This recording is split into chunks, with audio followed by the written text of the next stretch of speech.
Sir मेरे father की shop है, इलेक्ट्रॉनिक आइटम्स, इन्वर्टर, बैटरी वगैरह जो होते हैं, रेफ्रिजरेटर हुआ, वॉशिंग मशीन हुई। तो वो मेरे पापा ने स्टार्टअप किया था 2013 में। तो जब क्या था, ऑनलाइन प्लेटफॉर्म बहुत ही कम था, मार्केट ऑनलाइन पे तो लोग खरीद लेते थे। बट जैसे जैसे ग्रो अप हुआ तो अमेज़ोन एक साथ ही वो हुआ, इनफ्लो हुआ। तो क्या हुआ, जो मतलब कि जो लोअर मार्केट थी, जो रिटेलर हो गए, तो उनसे कोई परचेज नहीं करता, मतलब कि बहुत कम लोग होते हैं जो परचेज करते हैं। तो अगर हम ऐसे में अपना खुद स्टार्टअप करने की सोचें कि हम अगर खुद बना के बेचें, तो बहुत ही फियर रहता है कि भाई हमारा काम नहीं चलेगा। तो ऐसे में हमें क्या करना चाहिए? आप कह रहे हो हम अपना खुद का प्रोडक्ट बनाएं जी और सर। खुद के ब्रांड से फिर हम उसको सेल करें। जी सर। क्यों ना आपकी जो शॉप है ऑलरेडी जी इतने सर। सालों से, जी सर। जिसको चलाने का एक्सपीरियंस भी है आप जी लोगों सर। के पास में, जी सर। आपकी फैमिली के पास जी में, सर। उसी को क्यों नहीं बढ़ाने के बारे में सोच रहे हैं? नहीं सर, ऐसा है ना, जैसे हम कोई भी, हम रिटेलर हैं, तो हमारे पास जो प्रोडक्ट आता है वो होलसेलर से आता है। होलसेलर के बाद डायरेक्ट कंपनी से आता है या मैन्युफैक्चर से आता है। तो हमारे पास जब तक आता है तो उसका प्राइस काफ़ी बढ़ जाता है। अगर हम खुद बनाते हैं तो हमारा वो ज़्यादा बढ़ जाता है मार्जिन, क्योंकि जो कंपनी के जो प्रोडक्ट्स होते हैं उन पे हमें कम मार्जिन मिल पाता है। ये आइडिया आपका है या आपके फादर का है? आइडिया तो मेरा है सर। आपने अपने फादर से डिस्कस किया?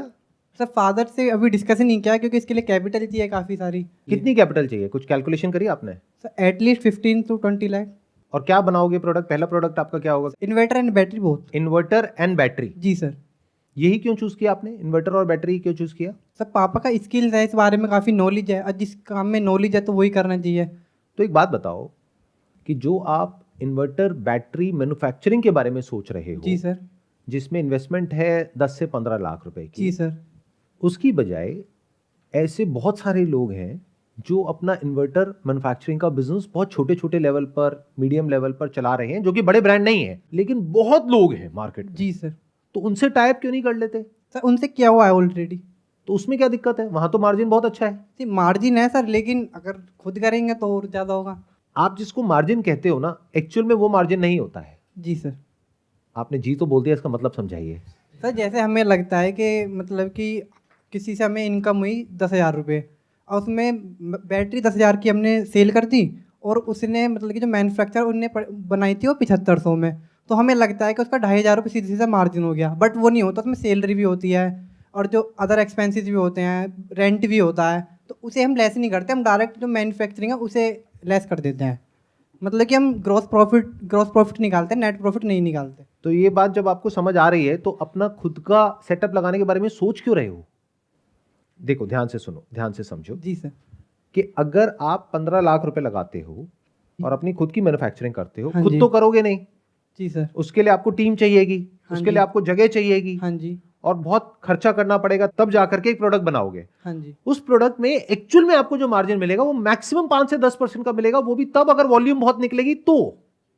क्योंकि जो अनब्रांडेड इन्वर्टर बैटरी वाले होते हैं वो एक सेटअप लगा के ऑलरेडी बैठे हैं, तो वो कम से कम मार्जिन पे भी फटाफट से आपको प्रोडक्ट दे देंगे, यानी 5-10% पे भी दे देंगे। क्यों? क्योंकि उनके कुछ एक्सपेंसेस हैं जिसको कवर करने के लिए वो बहुत कम मार्जिन पे भी ऑपरेट करने को तैयार है, अगर आप सेल करने को तैयार हो तो।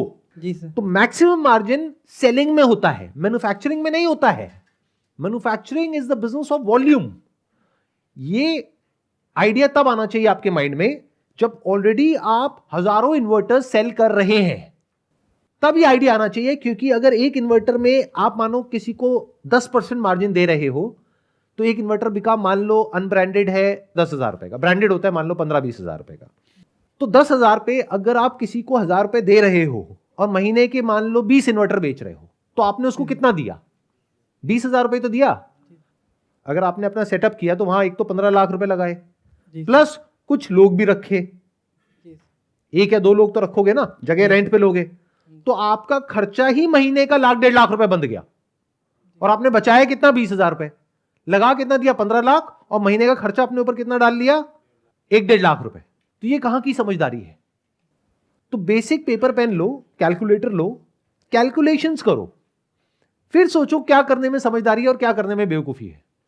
You need to calculate ROI, that is called return on investment, before even thinking about making any investment. जो आपका बिजनेस है वहां पे 2 तरह के चैलेंजेस हैं। एक है कि ऑनलाइन की तरफ से कंपटीशन आ रहा है, हाँ जी, दूसरा है कि जो ब्रांडेड प्रोडक्ट्स हैं उसमें मार्जिन बहुत कम होता है और ऑनलाइन से आप कॉम्पीट नहीं कर पा रहे हो, तो आप चाह रहे हो कि किसी तरीके से नॉन ब्रांडेड में जाएं जहां पर मार्जिन बहुत अच्छा हो, और नॉन ब्रांडेड में हो सकता है ऑनलाइन पे लोग ट्रस्ट ना करें, बट क्योंकि आपकी रिलेशनशिप है उन कस्टमर्स के साथ में तो आप पे तो ट्रस्ट कर लेंगे। जी आप सर। कहोगे कि ये उससे बढ़िया है लेकिन 15,000 का नहीं है, 10,000 का है, और 15,000 वाले में आपको मार्जिन मिल रहा है मान लो 1,000 रुपए का, 10,000 में आपको मार्जिन मिल रहा है 5,000 रुपए का या 4,000 रुपए का। तो अब आपको ये सीखना है कि जो अनब्रांडेड है वो एक्चुअल में अनब्रांडेड नहीं है, क्योंकि उसका कोई तो ब्रांड है ना।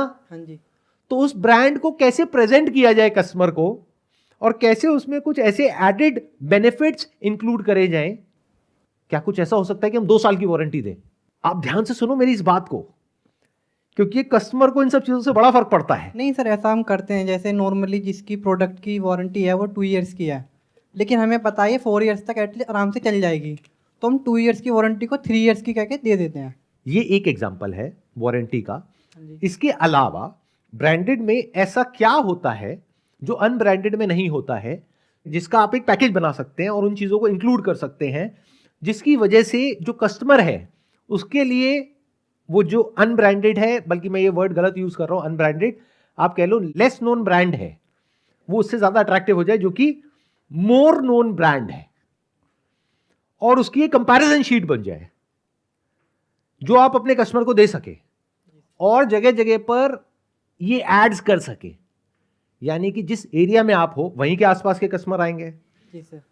अगर मान लो आप ईस्ट दिल्ली में हो तो वहां नॉर्थ दिल्ली का तो कोई आएगा नहीं, ईस्ट दिल्ली का ही आएगा। जी सर। तो जिस एरिया में आप हो उस लोकेलिटी में अगर आप पैम्फलेट्स बंटवाते हो न्यूज़पेपर के साथ में या कैसे भी लोगों के घरों में, तो उसमें कंपैरिजन शीट हो, this versus this, think twice before buying an inverter, और आप सीधा सीधा कंपेयर कर दो कि देखो इस पैरामीटर के ऊपर मान लो वारंटी है तो यहां पर है 1 साल, यहां पर है 3 साल, जो पावर बैकअप है वो इसमें 3 घंटे है, इसमें 5 घंटे है, जो इलेक्ट्रिसिटी कंजम्पशन है वो इसमें इतनी है, इसमें इतनी है, यानी इसमें कम इलेक्ट्रिसिटी कंज्यूम होगी, और आप ब्रैकेट में लिख सकते हो सेविंग्स ऑफ इतने रुपए पर ईयर, और फिर नीचे जाके प्राइस आ गया, इसका आ रहा है 18,000, इसका आ रहा है 12,000।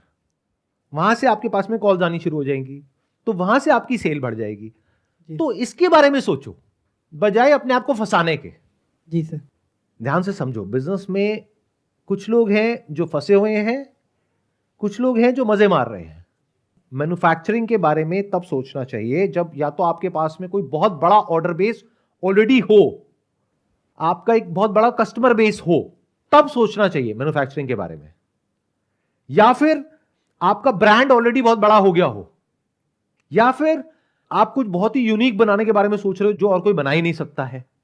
हाँ जी। बट अगर ऐसा कुछ भी नहीं है, ये जो मैंने 3-4 सिनेरियोस बोले, और फिर भी आप मैन्युफैक्चरिंग के बारे में सोच रहे हो, तो अपने आप को बहुत बुरे तरीके से फंसाने वाले हो।